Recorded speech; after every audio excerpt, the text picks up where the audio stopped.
Now, let's talk about, quickly as we wait for Priscilla Nyokabi to arrive, the issue by Senator Aaron Cheruiyot of Kericho County. So, it's... let me read the tweet. Okay. President Ruto will succeed in crushing every cartel in the country, save for two that are extremely powerful. One, Kenya banks. Two, Kenyan media. Both are very powerful, influential, and synergize so well to protect each other's interests. For public good, a way must be found. What do you understand the senator to be saying? That there's this subject called public good, and that the two institutions that he focuses on do not work for the public good. Banks don't work for the public good, neither do the media. And because of this, a way must be found to dismantle this power source and this power base they have so that the public good can be served. I believe the word he used was crush. Yes, that's the word he used. What's your understanding? There's an element of control that the powers that be, according to the good senator, would not want to be 100% ceded to the media and banks. That there are certain ways in which the media and banks operate in Kenyan society which is not palatable to the government of the day. Okay. This is what it seems to me like he's saying. And in order for this situation to be remedied, they must either be brought underfoot, must either be brought under control, and it must be a situation whereby you do say, operate as you are told and not how you think. And if there's anything for me that flies right in the face of, I'll just speak on the media point because that's what I know better than banking. If anything flies in the face of press freedom, it's a statement like that. Your turn, Eric. How do you read this?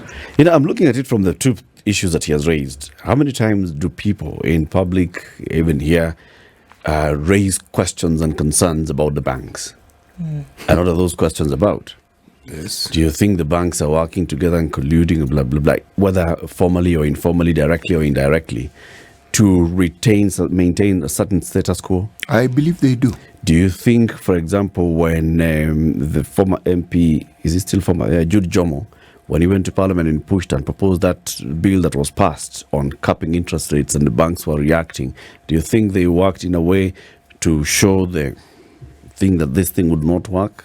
People have said that, these banks must have conspired and colluded so I make sure that this thing of interest rate capping does not work so it can be back to free for all. These accusations are not new. These accusations come in and go out. What is it that those that have been accused do in response to it? All marketing companies, have they been accused of acting as a cartel and colluding, for example, to create an artificial shortage of the product so that they can send a message to the government that, you know what, you owe us money, bring us money, or create an artificial shortage for sending one message or the other? Media houses, there are times when media houses appear to be working in concert, in furtherance of or against a certain agenda. Sure, but it would be perceived as such. But when you look at the statement here, is that all these other would-be cartels that you speak of are crushable. Will be crushed. In fact, they're crushable. But there's a worry here. These two, we can't seem to be able to get the noose around them. However, there will be a way that will be found. Do you get? There's a looming threat here, and you're almost left wondering, okay, so what exactly does this mean? Did somebody say something? Was he somewhere where there was a statement that was not palatable for him? What happened? Usually when you see a reaction like this, you must ask the question, did something happen? Did somebody say something that they were not supposed to say? Was a question asked in a manner in which, left a sour taste in the good senator's mouth?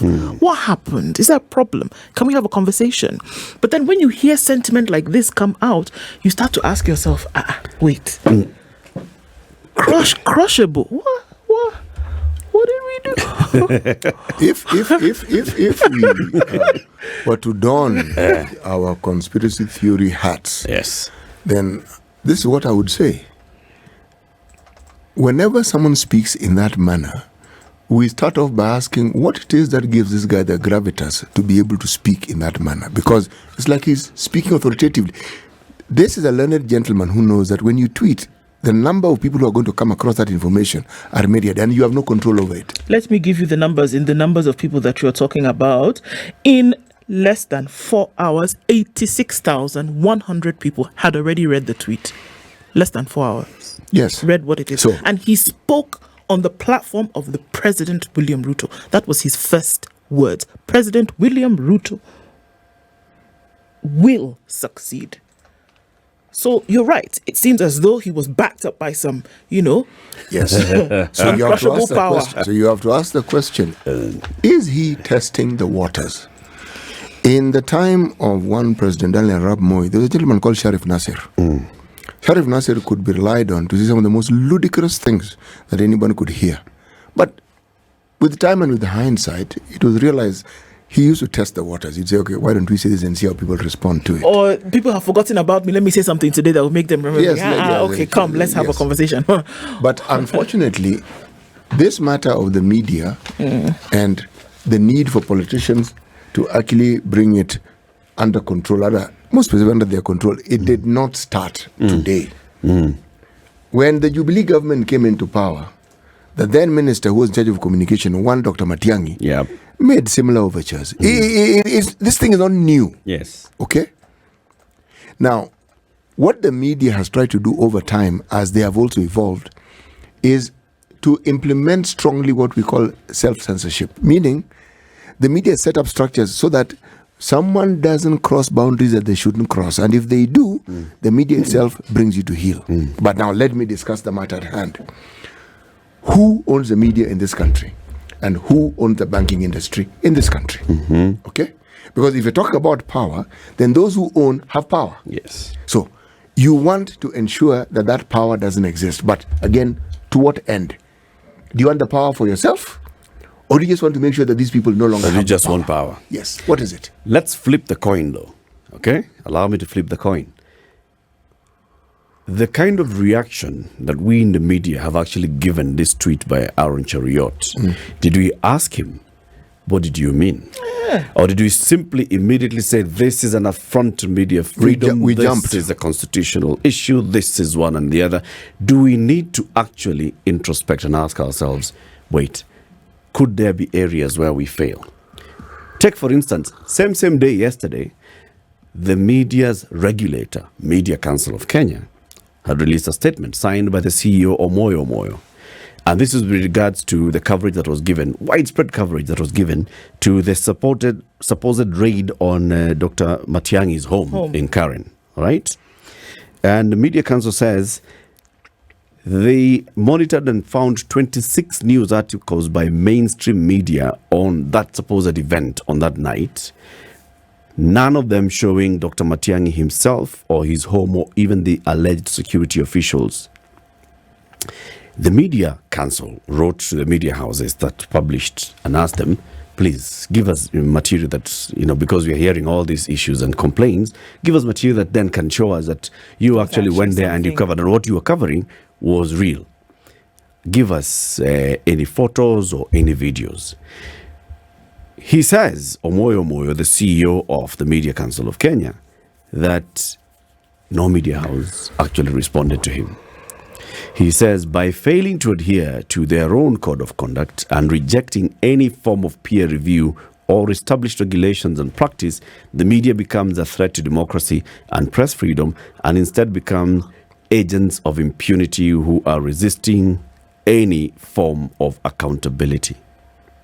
While some sections of the media resorted to scrutinizing or accusing the council of joining hands with forces bent on threatening press freedom in Kenya, the Media Council reiterates that being reminded of your ethical responsibility and professional obligation to adhere to the code of ethics is not a threat to press freedom, but protecting public interest and citizen exposure to misleading media content.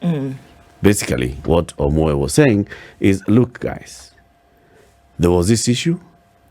As a regulator, we came to you and said, give us material that shows that there was this. And you gave us nothing. None of you responded. In fact, you went ahead and said, this is an affront on media. Same thing we were telling Chariot is what we were telling our regulator. This is an affront to media freedom. You cannot be trying to censor. What do you think we know what constitutes news and what doesn't? Which is why I was saying it is necessary to ask the good senator, what are the reasons why he may have said this? Was there an issue? Did somebody say something? What is the reason behind this statement? Yeah, and it was soon after this one by Media Council. So one could assume that it comes from that.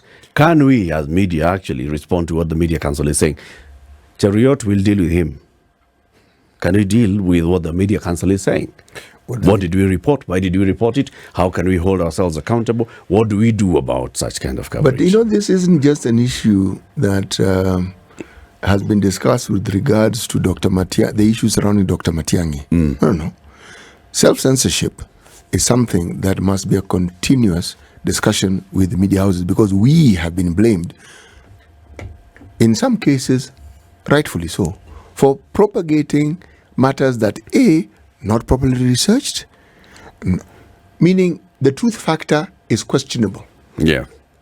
And then we've also been accused of taking sides, taking positions, taking sides in this way or that way. Or the other way. Now, the question is, we've also been accused of shaping conversations, meaning we decide what it is that we think should be said. We ourselves here have on occasion looked at headlines and said, surely this headline. Did it have to be here? Did it have to be here? And what exactly? Because you look at the headline and ask, why this headline under these circumstances? It's a bigger conversation. We're going to ask, we've invited Senator Chariot, and he says he will be available by anything coming up to join us on Thursday morning for that conversation. Of course, we'll also invite the Media Council of Kenya CEO, Moyo, to also tell us what exactly are you telling us, Bwana CEO.